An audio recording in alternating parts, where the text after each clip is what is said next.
नमस्कार दोस्तों, स्वागत है आपका हिंदी नॉलेज शो में। तो दोस्तों, वीडियो की शुरुआत में मैं आपको एक ट्वीट दिखाना चाहूँगा और ये किसी ऐसे वैसे व्यक्ति का नहीं, एक देश के विदेश मंत्री का ट्वीट है। स्क्रीन पर आप देखिए और मैं इसे पढ़ भी नहीं सकता क्योंकि इसमें कुछ ऐसे शब्दों का इस्तेमाल किया गया है जिससे कि यूट्यूब की पॉलिसी के खिलाफ है और ये वीडियो डिलीट हो सकती है। तो इसलिए आप पॉज करके वीडियो को इसे पढ़ सकते हैं। अगर पढ़ना नहीं चाहते तो मैं आपको बता दूं कि इस ट्वीट में उन्होंने चीन को लिटरली गालियां दी हैं और ये एक ट्वीट नहीं है गालियों भरा, 10 ट्वीट उन्होंने किए हैं और अभी भी वो कर रहे हैं और चीन को खुलेआम गालियां दे रहे हैं। फिर आप कहेंगे कि एक देश का विदेश मंत्री ऐसे शब्दों का इस्तेमाल करे तो हम पहली बार सुन रहे हैं, लेकिन जरा समझिए, उस देश की डेस्परेशन समझिए जहां पर चीन ने ऐतिहासिक कब्जा कर लिया है। चीन के इतिहास का सबसे बड़ा कब्जा इसे माना जा रहा है।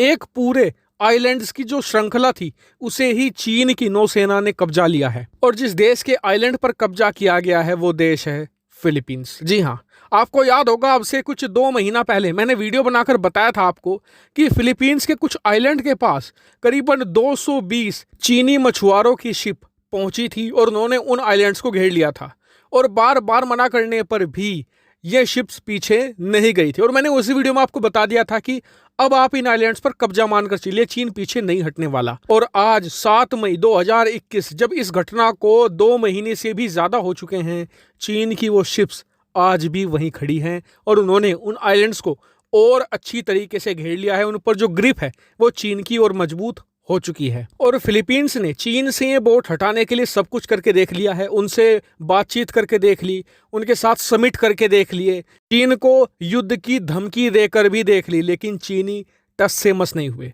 अब फिलीपींस क्या कर रहा है? दरअसल फिलीपींस ने अब चीनी वैक्सीन का बहिष्कार कर दिया है। यहां तक कि जो वैक्सीन चीन ने भेज दी थी उन्हें भी वापस किया जा रहा है और फिलीपींस इतना ज्यादा डेस्परेट हो गया है कि उसके विदेश मंत्री को ऐसे शब्दों का भी इस्तेमाल करना पड़ा।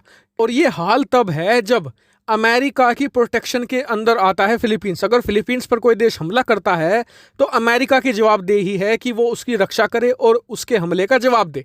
लेकिन आप कहेंगे कि अमेरिका हो गया, क्वाड देश हो गए, भारत, जापान, ऑस्ट्रेलिया, ये फिलीपींस की मदद क्यों नहीं कर रहे? तो इसका कारण है इतिहास। दरअसल 2017-18 में भी चीन ने कुछ ऐसा ही करने की कोशिश करी थी।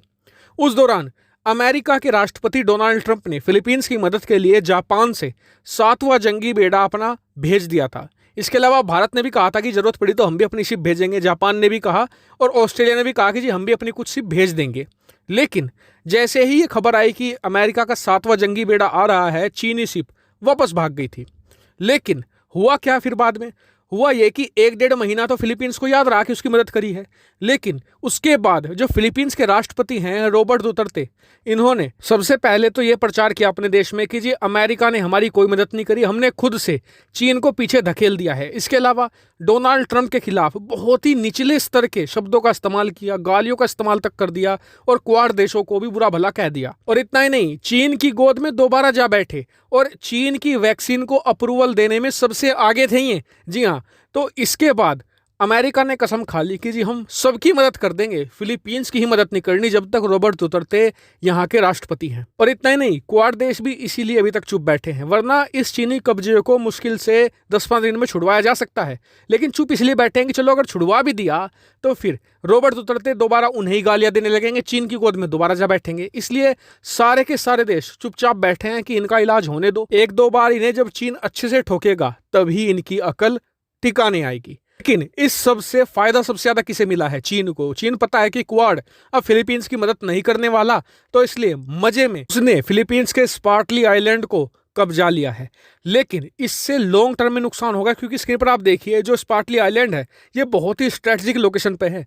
ऐसे में अगर चीन अभी यहाँ पर कब्जा कर कुछ सैन्य बेस बना लेता है, कुछ परमानेंट स्ट्रक्चर बना लेता है, तो फिर ये लंबे समय में क्वाड के लिए घातक साबित होंगे। तो ऐसे में भले क्वाड देश फिलीपींस की कोई मदद ना करना चाहते हों, लेकिन यहाँ पर लंबे समय का अगर गोल देखा जाए तो यहाँ पर क्वाड देशों को एक कब्जा छुड़वाना चाहिए, वरना क्वाड के लिए यह एक बहुत ही बड़ा सरदर्द बनेगा।